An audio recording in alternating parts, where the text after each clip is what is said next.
The role of spirituality in healing. Such a beautiful, deep, important, and vast topic. Welcome. This is our Insta Live of every Thursday at 11 a.m. Eastern Time.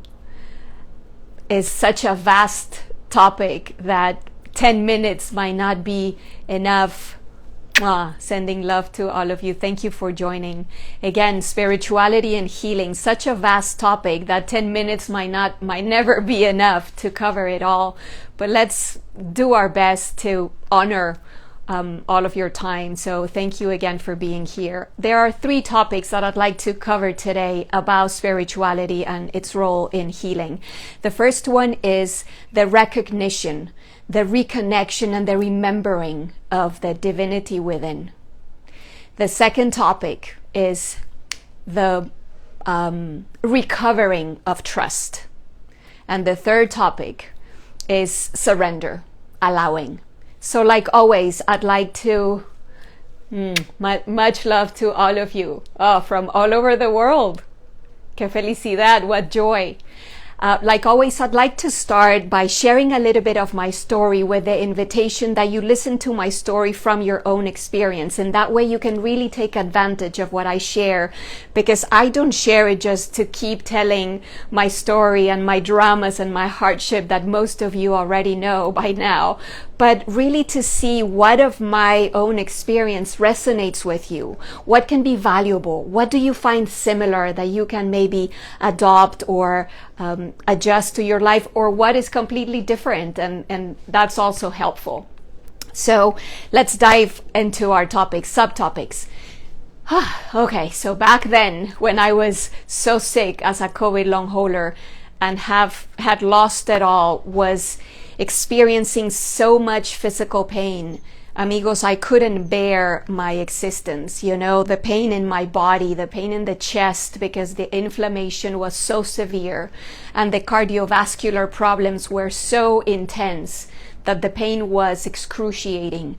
The headache would not go away with anything, and it was days and weeks and months with these pains excruciating and unbearable.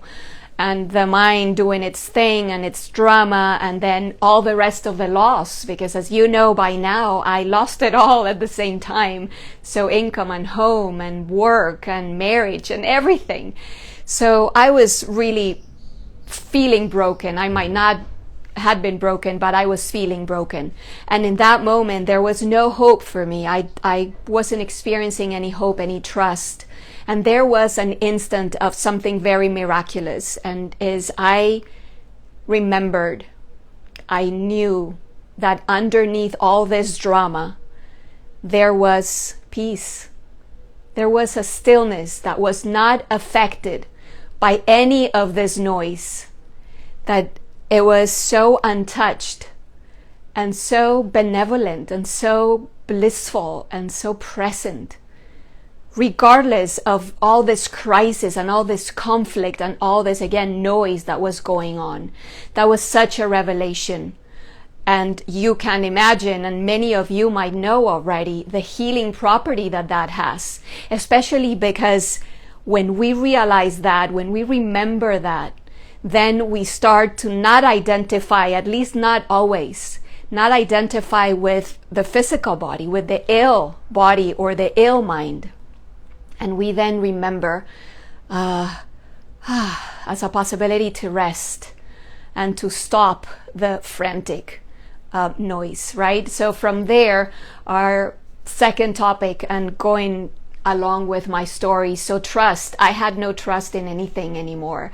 I mean, what proof did I have, right? To trust in anything if my life was just crumbling down, one thing after the other, loss and grief and pain and hardship. It was like a vicious circle, really, until I decided to trust again. I mean, what else did I have to lose, right? So I did it as an experiment to trust again, to trust in life. And that connects to the last subtopic today, and is the surrender and the allowing. And here I want to make an important distinction, and is surrender is not giving up. Surrender is not defeat. On the contrary, it does require clarity Surrender requires both humbleness and greatness for you to say, this is what I would like. I would really love to not experience pain anymore. I would really love to feel healthy and vibrant and joyous again. But I understand that it might not be in my control. I surrender control. So you have recovered trust without proof, and then you surrender control because you know that perhaps that to which you are surrendering, that which you decided to trust again, might be able to show you the way if you step aside. So that's what I did. Again, what else did I have to lose, right? And miraculously, I started to feel how everything started to open. So I was just creating this unblocking inside of me. So I was doing some inner work. I was doing some emotional healing, which is what I have been working and offering to all of you, which for me is spirituality in action, is spiritual work, if you will. So now my invitation is for you to use these tools. And so much love to all of you joining. I am so happy to have you here. So again, the invitation is for you to go to your current experience, go to your current situation. See if you're if you are a COVID long hauler, or if you're experiencing any chronic illness or any loss of any sort, if you have gone through a breakup, anything really, financial distress, whatever. And you're in the midst of pain, in the midst of that difficulty. See if just for a moment you can reconnect and remember, again, that stillness, that inherent peace that is underlying everything, from which everything surfaces and to which everything returns. Once you remember that and reconnect with that, inevitably you're gonna recognize that that is untouched by the conflict, untouched by the drama, by the losses, by the grief. That is very real for our humanity, for our human experience. Of course, that is part of who we are, but there is more. There is that divine grace inside, if you will, that divine mercy, that divine providence. And then see for yourself how healing and the greatness of the capacity of that in your life, of the influence of that in your life. And from there, see if without proof you can recover your trust. Again, you can put the name and the title that you want. Recover trust in yourself, in life itself, in God, in divinity, in grace, in the spirit, whatever. You and I know that it's all the same, the one and the same, but recovering trust, and also see what that does to your life. The doors that open up, the unblocking that occurs, and then how magically and miraculously things are going to start falling into place. And lastly, surrender. Again, not giving up. You're going to be even clearer and clearer about your desires and your declarations and what you want to manifest, but requires the humbleness for you to say, this is what I want and I am not in control.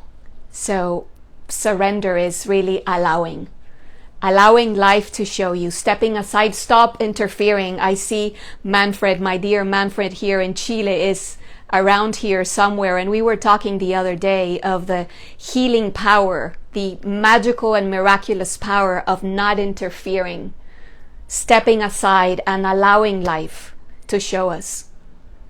Okay, my dear friends, that was it. Please apply this to your life. Please use these tools in your own experience. Remember that because of the vastness of this topic, we could spend here hours and hours. I am here for you. There are many ways in which we can work together on your behalf, on behalf of your healing, on behalf of your transformation, your growth, and on behalf of your best life. So don't hesitate to reach out. Again, I am here for you, sending you all my love. 10 minutes exactly. Mucho amor. Adios. Hasta pronto. Have a beautiful day, everybody.